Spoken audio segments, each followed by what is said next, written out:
The day my parents threw me away like garbage. The suitcase hit the front porch with a thud that echoed through my chest like a heart attack.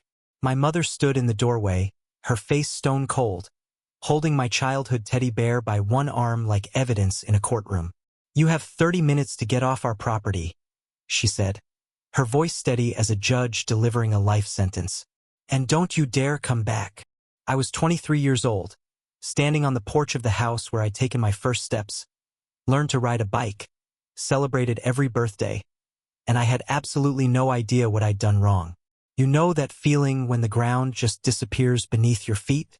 When everything you thought was solid suddenly turns out to be quicksand. That's exactly what happened to me on that Tuesday morning in March.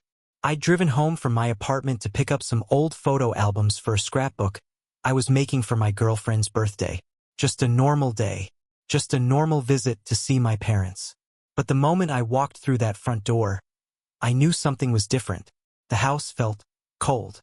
Not temperature cold, but emotionally frozen. Like someone had sucked all the warmth out of the air. The family photos on the mantel seemed to be staring at me with judgment, and the familiar scent of my mother's vanilla candles smelled somehow sour. My father was sitting at the kitchen table with papers spread out in front of him, wearing his reading glasses and that expression he got when he was doing taxes. Serious, calculating, mathematical. But this time, the calculation wasn't about money. It was about me. My mother was standing behind him with her arms crossed, and when she looked at me, her eyes were different. They were the eyes of someone looking at a stranger. Worse than a stranger. They were looking at someone they wished they'd never met. "Sit down," my father said without looking up from his papers. His voice had that tone he used to use when I was in trouble as a kid. But this was different. This was final. This was the sound of a door closing forever. I sat down across from them, my hands already starting to shake even though I didn't know why. The kitchen chair felt different under me, like it wasn't meant for me anymore. Like I was trespassing in my own childhood home. "What's going on?" I asked, trying to keep my voice light, trying to pretend everything was normal. "You guys look serious. Did somebody pass away? Is Grandma okay?" That's when my father looked up at me, and I saw something in his face I'd never seen before. Disgust. Pure, undiluted disgust. Like I was something he'd found on the bottom of his shoe. Like I was a problem that needed to be disposed of as quickly and efficiently as possible. "We know what you did," he said, sliding a manila folder across the table toward me. The folder made a soft scratching sound against the wood, and somehow that tiny noise felt louder than thunder. "We know everything." My heart started pounding so hard I could hear it in my ears. I opened the folder with trembling fingers, and my heart stopped completely. Inside were printouts of text messages, bank statements, receipts, and photos. Photos I'd never seen before. Photos that looked like me but weren't me. Photos that had been digitally altered so perfectly that even I had to look twice to spot the manipulation. Someone had created an entire false identity using my face, my name, my personal information.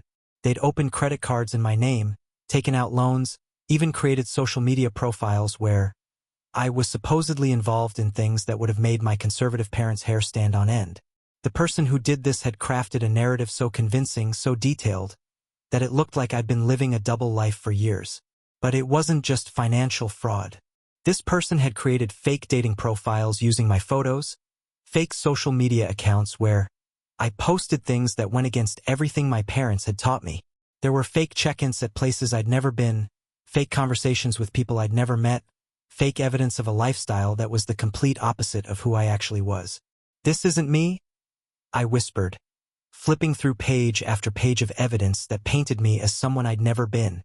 "Mom, Dad, this isn't me. Someone's using my identity. This is fraud. This is identity theft."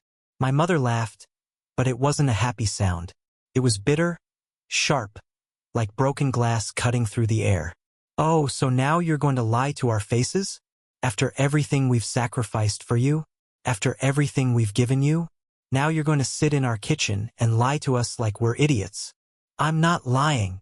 I stood up so fast the chair scraped against the floor with a screech that made everyone wince. "Look at this stuff. Look at the dates. Half of these things supposedly happened when I was with you guys. Remember Christmas last year? I was here for 3 days straight, helping Dad fix the garage door, helping you cook dinner for 12 people. But according to this, I held up a bank statement. I was supposedly in Vegas spending thousands of dollars on things I would never spend money on. I was flipping through the pages frantically now, my voice getting higher and more desperate. Look at this credit card statement. It says I bought a motorcycle on December 23rd. But I was here on December 23rd. We watched It's a Wonderful Life together. We made popcorn. You complained about how Jimmy Stewart always mumbled his lines. But they weren't listening. I could see it in their faces. They'd made up their minds before I even walked through the door. This wasn't a conversation or a chance to explain myself. This was a trial where the verdict had already been decided, and I was just the defendant being informed of my sentence. My father stood up and walked to the window, his back to me. His shoulders were rigid, and I could see the tension in the way he held his head.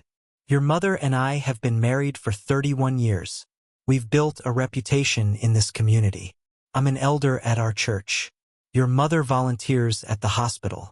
We cannot and will not have our family name dragged through the mud because of your choices. What choices? I was practically screaming now, my voice cracking like it used to when I was 13 and going through puberty. I haven't made any choices. This isn't real. Can't you see that someone is trying to destroy me? Someone is trying to destroy our family. That's when my mother pulled out her phone and showed me a video that made my blood run cold and my knees go weak.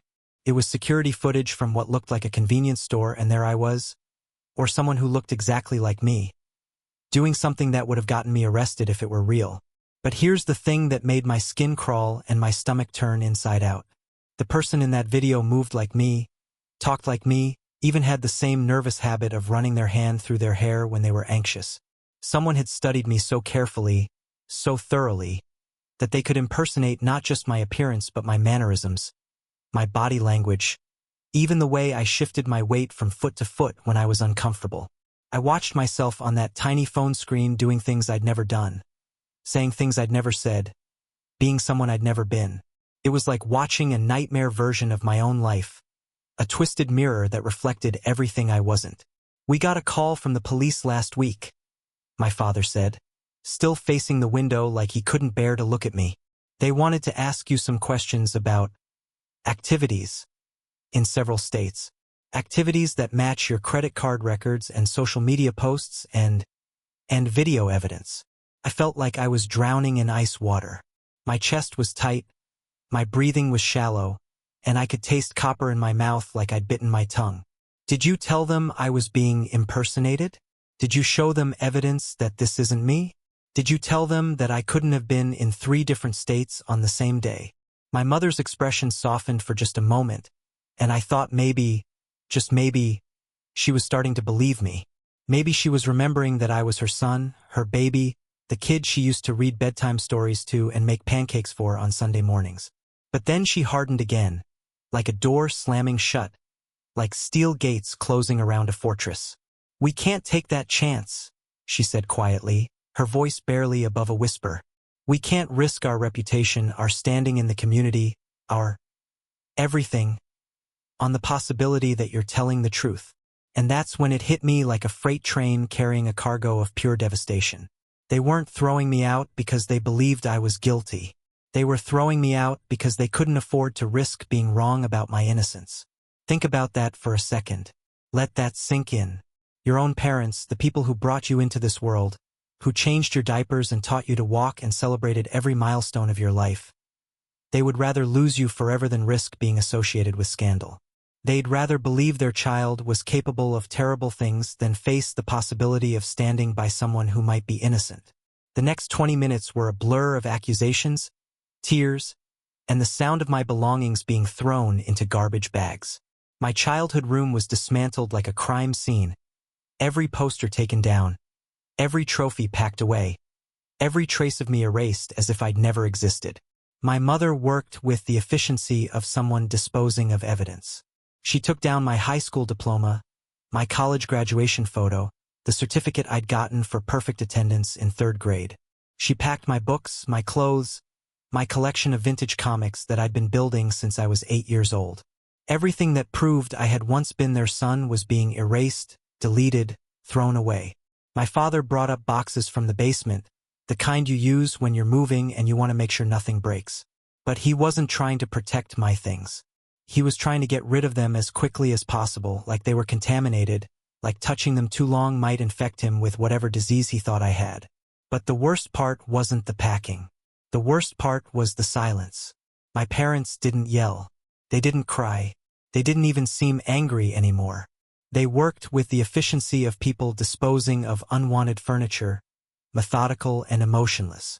I was being deleted from their lives with the same energy they'd used to clean out a closet or organize a garage sale. Every few minutes, I'd try to reason with them. Mom, remember when I was 12 and I broke your favorite vase? I could have lied about it. I could have blamed it on the cat or said it just fell over. But I told you the truth even though I knew I'd get in trouble. Why would someone who's been honest their whole life suddenly start lying about something this big? She didn't answer. She just kept folding my clothes and putting them in boxes like she was preparing donations for charity. Dad, remember when I was 16 and Tommy Morrison dared me to steal candy from the grocery store? I came home and told you about it because I felt bad about even being tempted. You said you were proud of me for having a strong moral compass. What happened to that moral compass? When did you decide I didn't have one anymore? He didn't answer either. He just kept taping boxes shut with long strips of packing tape that sounded like ripping fabric. I tried a different approach. I got down on my knees in front of my mother and looked up at her like I used to when I was little and needed comfort. Mom, I'm scared. Someone is trying to destroy my life, and I don't know who or why, and I need your help. I need you to believe me. I need you to be my mom. For just a second, her hands stopped moving. For just a second, I saw the woman who used to kiss my scraped knees and tell me everything would be okay. But then she looked away and kept packing. As I stood on that porch with everything I owned stuffed into mismatched suitcases and trash bags, I realized something that changed me forever. The people who were supposed to love me unconditionally had just demonstrated that their love came with terms and conditions I'd never known existed. Their love was conditional on me never embarrassing them. Their love was conditional on me never being accused of anything, regardless of whether the accusations were true. Their love was conditional on me being perfect, or at least appearing perfect to everyone else. And when that condition was violated, even through no fault of my own, their love evaporated like morning mist. I stood there looking at the house where I'd grown up, the house where I'd had chicken pox and learned to ride a bike and brought home my first girlfriend to meet my parents.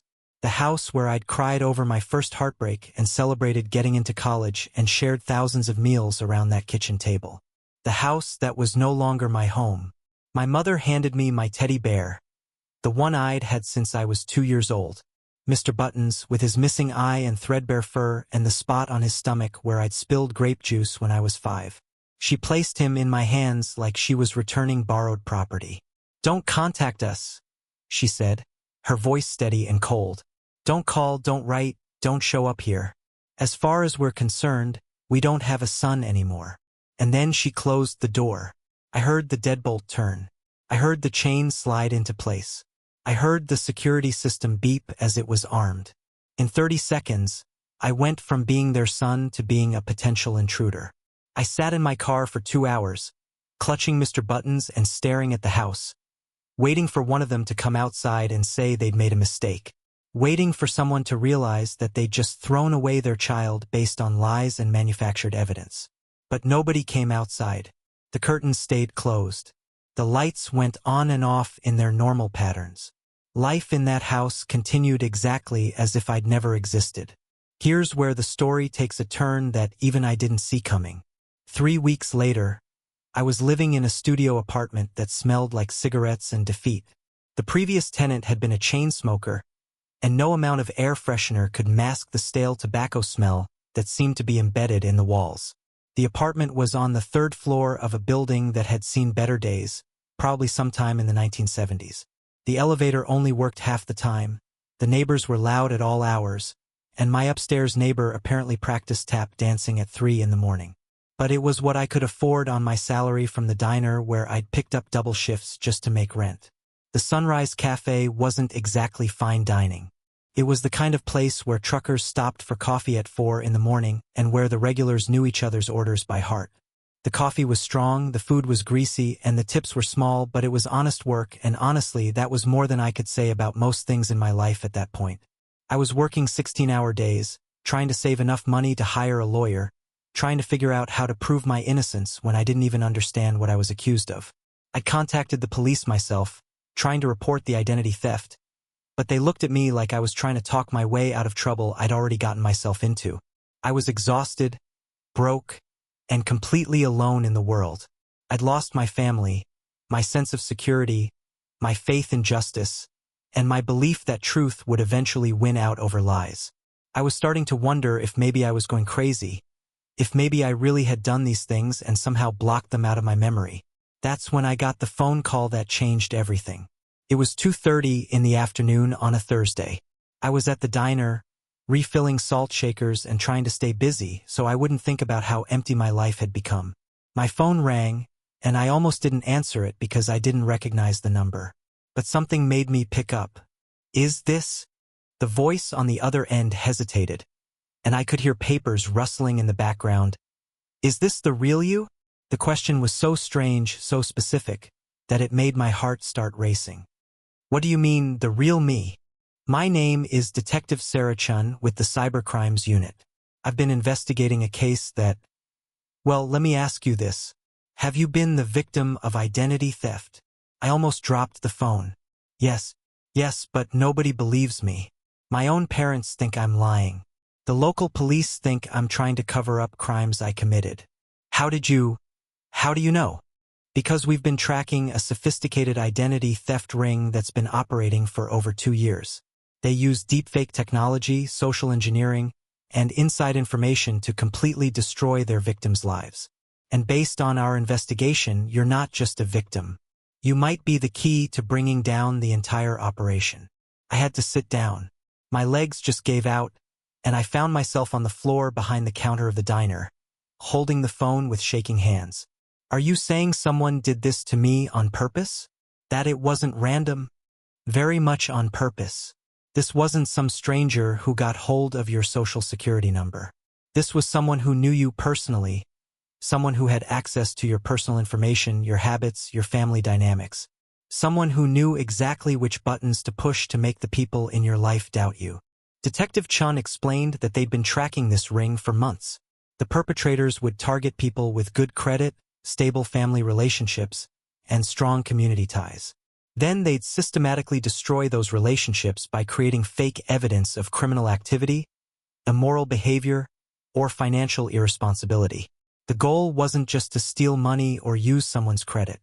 The goal was to isolate the victim so completely that they had no support system to help them fight back. When someone loses their family, their friends, their reputation, and their resources all at once, they become powerless to resist or expose the fraud. "It's psychological manipulation on a massive scale," Detective Chun said. "They don't just steal your identity. They steal your entire life." Over the next hour, she walked me through evidence they'd collected. Bank records showing that transactions supposedly made by me had actually originated from IP addresses hundreds of miles away. Video analysis proving that the security footage my parents had been shown was digitally manipulated. Phone records showing that the police officer who had called my parents had actually been calling from a burner phone registered to a fake name. Everything my parents had been shown was fake. Every piece of evidence they'd used to judge me was manufactured. Every reason they'd given for throwing me out was based on lies so sophisticated that even law enforcement experts had initially been fooled.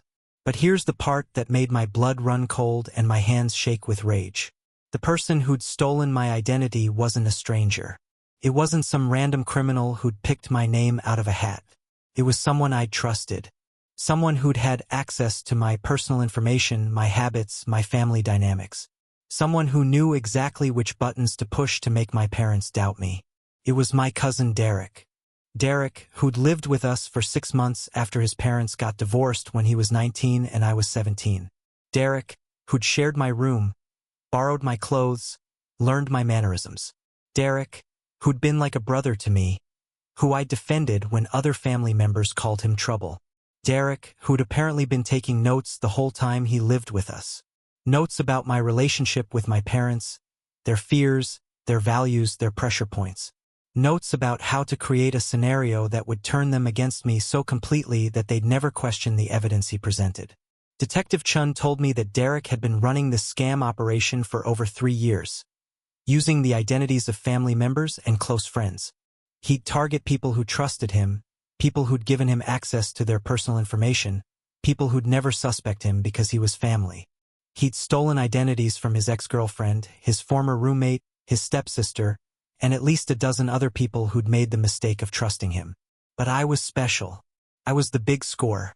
Because I came from a family with money, with property, with assets he could eventually claim if he played his cards right. The investigation revealed that Derek hadn't just been using my identity to fund a lifestyle that included luxury cars, expensive apartments, and a gambling addiction that had spiraled completely out of control. He'd been planning something much bigger.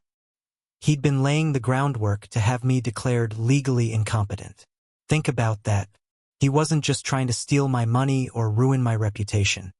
He was trying to have me declared mentally unstable so he could be appointed as my legal guardian and gain control of any inheritance I might receive from my parents. When the debts got too high and the creditors started closing in, when his gambling addiction required bigger and bigger scores to stay ahead, he needed a way out. So he created a situation where I would be blamed for everything, discredited and abandoned by the people who might have helped clear my name. He'd counted on my parents' pride and their fear of scandal to do his work for him. He'd manipulated their love for their reputation and their terror of being associated with anything unsavory. And it had worked perfectly. Detective Chun walked me through the psychological profile they'd developed of Derek's operation. He was what they called a family predator, someone who uses family relationships and trust to commit crimes. These criminals are particularly dangerous because they know their victims intimately. They know their fears, their weaknesses, their pressure points. Derek knew that my parents valued their reputation above almost everything else. He knew they were proud of their standing in the church, their position in the community, their image as a successful moral family. He knew that the threat of scandal would terrify them more than almost anything else. So he created a perfect storm of evidence that would make them choose their reputation over their son. He knew they'd rather lose me than risk being associated with criminal activity, even if that activity was fabricated. The day the police arrested Derek, I was working the morning shift at the diner. I was pouring coffee for a regular customer when Detective Chun called to tell me they'd found him at a casino in Atlantic City, trying to use yet another stolen identity to get a line of credit. When they arrested him, he had fake IDs for 7 different people, credit cards in a dozen names, and a laptop full of deepfake software that could create convincing videos of anyone doing anything. His hotel room was like an identity theft laboratory, with printers, cameras, and enough stolen personal information to destroy hundreds of lives. But the most disturbing thing they found was a notebook. A handwritten notebook where Derek had detailed his plans for each of his victims. And the section about me was 43 pages long. 43 pages of observations about my personality, my relationships, my habits, my fears. 43 pages of strategy for isolating me from my support system and destroying my credibility. 43 pages of cold, calculating manipulation disguised as family love. He'd written things like, "Parents care more about church reputation than unconditional love. Exploit this." And, "Subject trusts easily. Use this to gather more personal information." And, "Mother has anxiety about family image. Create scenario that forces choice between son and reputation." Reading those pages was like discovering that someone had been studying me like a lab rat, documenting my every vulnerability so they could exploit it later. It was a level of betrayal that went beyond stealing money or using my name. He'd stolen my sense of safety in the world, my ability to trust my own family, my faith that love was stronger than fear. I called my parents that day. I thought they'd want to know that their nephew had been destroying our family from the inside out. I thought they'd want to apologize, to make things right, to welcome me back home. I thought they'd be horrified to learn that they'd been manipulated into abandoning their child. My mother answered on the third ring. Her voice sounded older, wearier, like she'd aged years in the months since I'd seen her. "We saw the news," she said before I could even speak. Her voice was quiet, defeated, hollow. "We know what Derek did. We know about the identity theft ring. We know. We know we were wrong." I waited for the apology. I waited for her to ask me to come home. I waited for her to say she was sorry for choosing their reputation over their child. I waited for her to acknowledge that they'd made the biggest mistake of their parenting lives. Instead, she said, "But we can't take back what we said. We can't undo what we did. Too much has happened. Too much has been said. Too much time has passed." "Mom," I said, my voice breaking like it had when I was 13 and trying not to cry in front of my friends. "I'm your son. I'm still your son. Derek fooled you. He fooled everyone. You don't have to be ashamed of being tricked by someone who was trying to destroy our family." "It's not about shame," she said, but I could hear the lie in her voice. It was absolutely about shame.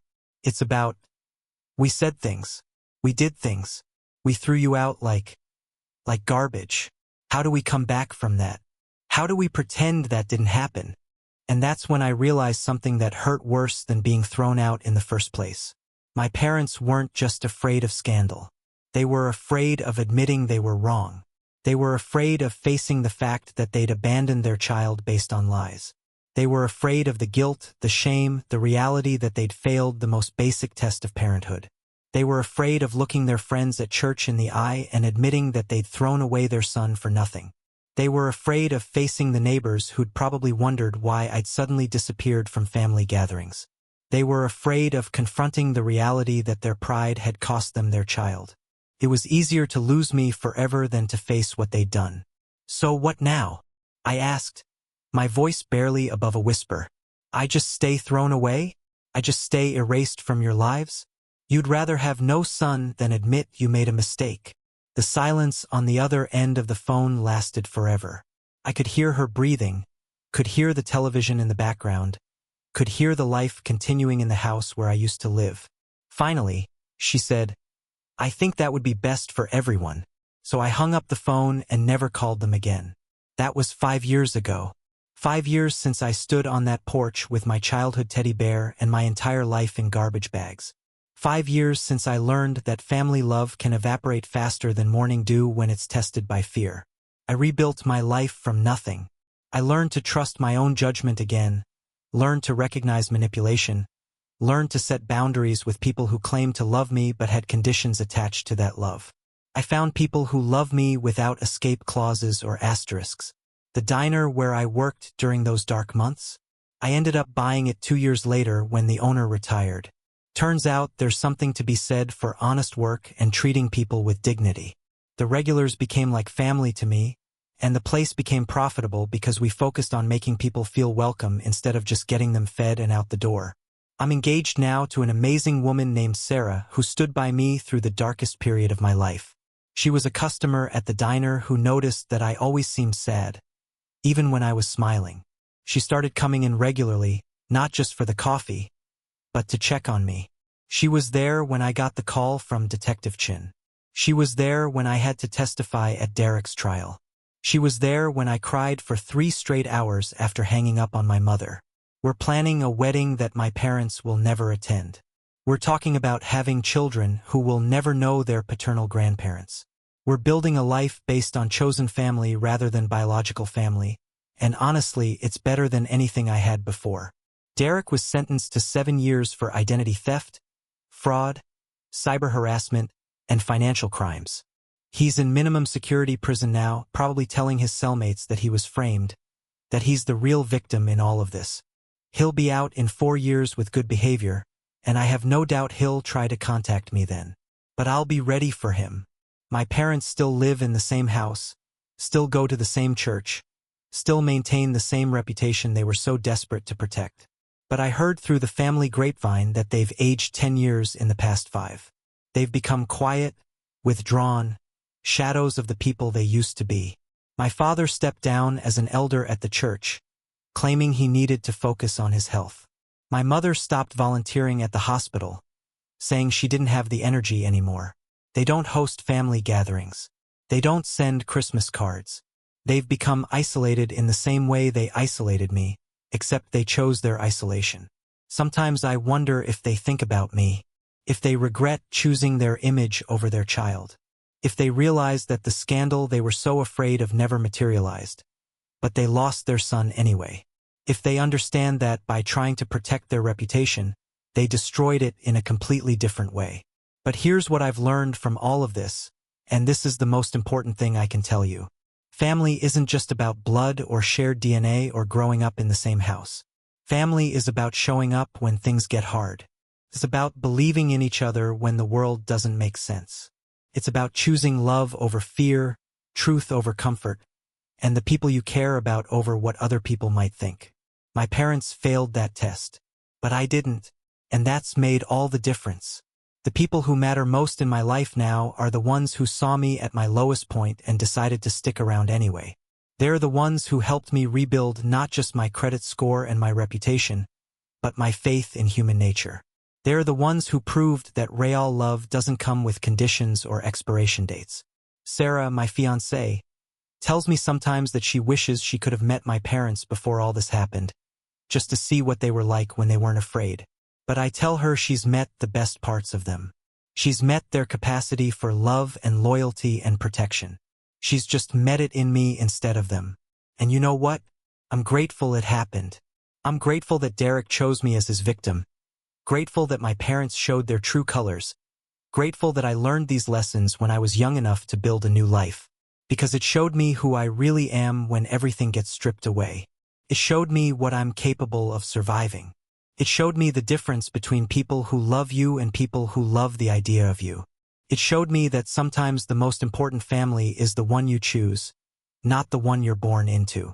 If you're listening to this and you've been rejected by people who were supposed to protect you, if you've been abandoned by people who claim to love you unconditionally, I want you to know something. Their failure to see your worth doesn't diminish your value. Their inability to stand by you doesn't make you unworthy of love. Sometimes the best thing that can happen to you is losing people who were never really there for you in the first place. Sometimes getting thrown away helps you find people who will never let you go. Your real family is out there waiting for you. The people who will choose you over their comfort, who will believe in you when everyone else doubts, who will fight for you when you're too tired to fight for yourself. Don't stop looking for them just because the people who were supposed to be your family let you down. Have you ever experienced something similar? Have you been betrayed by family members who chose their reputation over your well-being? Share your story in the comments below. Let's build a community of people who understand what it's like to be thrown away and find themselves again. And don't forget to subscribe, because everyone deserves to know they're not alone.